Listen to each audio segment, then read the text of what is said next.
歡迎來到新興消息頻道，請訂閱頻道，所以大家不要錯過當天最熱門的新聞。我們今天的時事通訊包括以下內容：趙麗穎沒想到自己苦心培養6年的兒子，如今竟給馮紹峰狠狠爭氣。2025年下半年，娛樂圈好像把趙麗穎給弄丟了，活動沒她，熱搜沒她，狗子偶爾拍到她，不是在曬太陽就是在發呆。不少人心裡嘀咕，這位收視女王是不是打算徹底隱退了？結果到了2026年開年，她的小城大事一開播，收視和口碑瞬間炸了，大家這才反應過來，她不是消失了，她是充電去了。更讓人沒想到的是，劇火的同時，她6歲兒子想想隨手畫的一幅兒童畫，竟然意外成了話題焦點。畫裡的城市建設圖跟她劇裡演的角色幹的事，巧合的讓人會心一笑。人們突然發現，那個在劇裡雷厲風行的鎮長李秋平，在劇外或許把最溫柔的劇本都寫給了自己的兒子。小城大事這劇從2025年3月殺青那天起，期待值就被拉滿了。觀眾等趙麗穎的新劇等了快1年。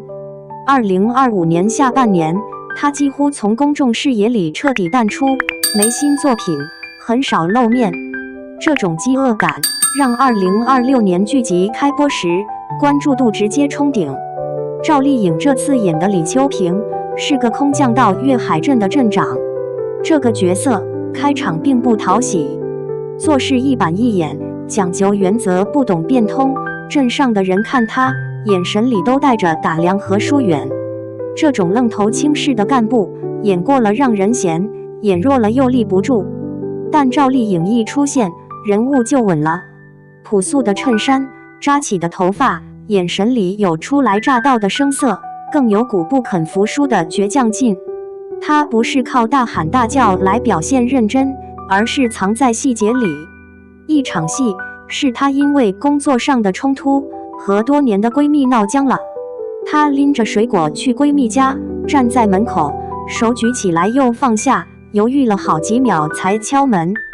進門後笑容有點僵，說話也比平時快了一點，東拉西扯聊些不痛不癢的家常，那種想道歉又拉不下臉，想緩和又找不到台階的尷尬，全在那坐立不安的10分鐘裡。觀眾隔着屏幕都能替他腳趾摳的，太真實了。還有一場和記者男友的吵架戲，更是顛覆了常見的套路，沒有摔東西，沒有咆哮，兩人甚至都沒有提高音量，她就坐在那裡，聽着男友對她的不理解，眼眶慢慢紅了，嘴唇抿得發白。她幾次想開口解釋，話到嘴邊又噎了回去，最後只化作一個疲憊又無奈的眼神。那種委屈、焦急、愛意和愧疚交織的複雜情緒，像潮水一樣從屏幕裡漫出來。它讓觀眾明白，成年人的崩潰往往不是歇斯底里，而是沉默中內心的海嘯。播到16集，李秋平這個角色已經立住了，觀眾跟着他從被排斥到被接納，看到了一個基層幹部的成長弧光。事業上再次迎來高光時刻，但趙麗穎2025年下半年選擇消失，原因卻非常私人。她後來在某個採訪裡淡淡提過，有一天她發現自己竟然不知道兒子最近痴迷的小卡到底是什麼東西。那個瞬間讓她警醒，她錯過了太多孩子成長的細節。於是她推掉了大部分工作，回到了最普通的生活裡。狗子拍到她最多的畫面，就是穿着休閒服，坐在社區長椅上，看着兒子想在廣場上玩滑板，或者就是陪着孩子在家看動畫片，研究那些他曾經覺得陌生的卡通角色。想想是個6歲的小男孩，正是想象力天馬行空的年紀。趙麗穎的社交媒體偶爾會分享兒子的世界，不是刻意的曬娃，更像是一個母親有趣的記錄。比如想想會為動畫片裡的角色編排新的故事，或者對路邊的建築產生奇怪的問題。2026年1月初，就在小城大事播出最熱的時候，趙麗穎分享了一張想想畫的畫，畫紙上是稚嫩的筆觸，歪歪扭扭的線條劃分出不同的區域，裡面畫着小房子、滑梯、樹木，還有一面小小的旗子。她在旁邊寫了幾個字：想想設計的未來城市。這幅充滿童趣的畫，卻讓很多正在追劇的網友愣住了。因為太巧了，在小城大事裡，鎮長李秋平為了說服鎮民支持改造計劃，親手繪製了一幅粵海鎮未來的規劃藍圖。劇裡劇外，母親和兒子用不同的筆觸，都在描繪着一座城的未來。這更像一個美好的隱喻。母親在戲裡用心建設着一個鄉鎮，母親在戲外用陪伴建設着兒子的童年。那張兒童畫仿佛成了連接趙麗穎兩個平行世界的橋梁。保護兒子的成長環境是趙麗穎一條不可退讓的底線。2025年，因為她的沉寂，一些媒體的鏡頭轉向了她的私生活，2次拍到並曝光了兒子想想的正臉。這件事觸碰了她的逆鱗，她沒有任何猶豫，通過工作室發出了措辭嚴厲的聲明，直接懇請媒體不要拍攝和曝光未成年人的正面，給孩子一個普通的成長空間。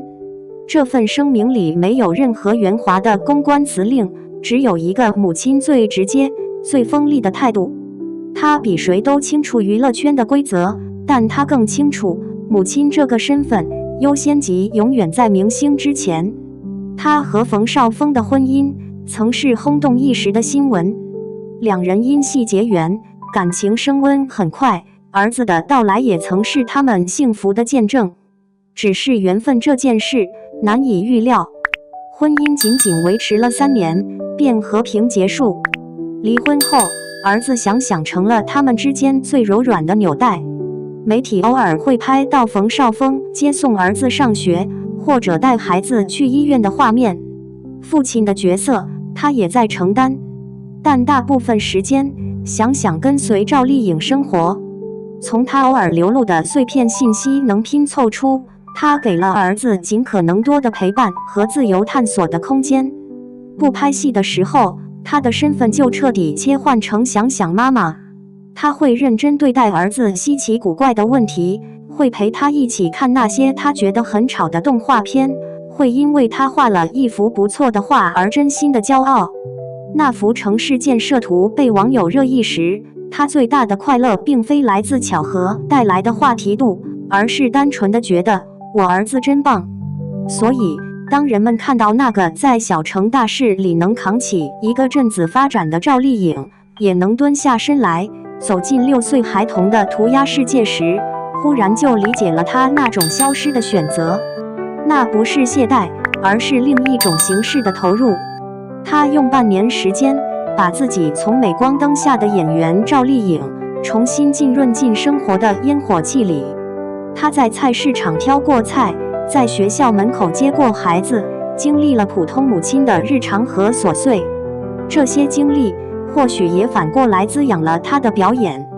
演李秋平面對群眾不理解時的焦灼，那份真實的無力感，可能就來自於生活中處理孩子棘手問題時的體驗。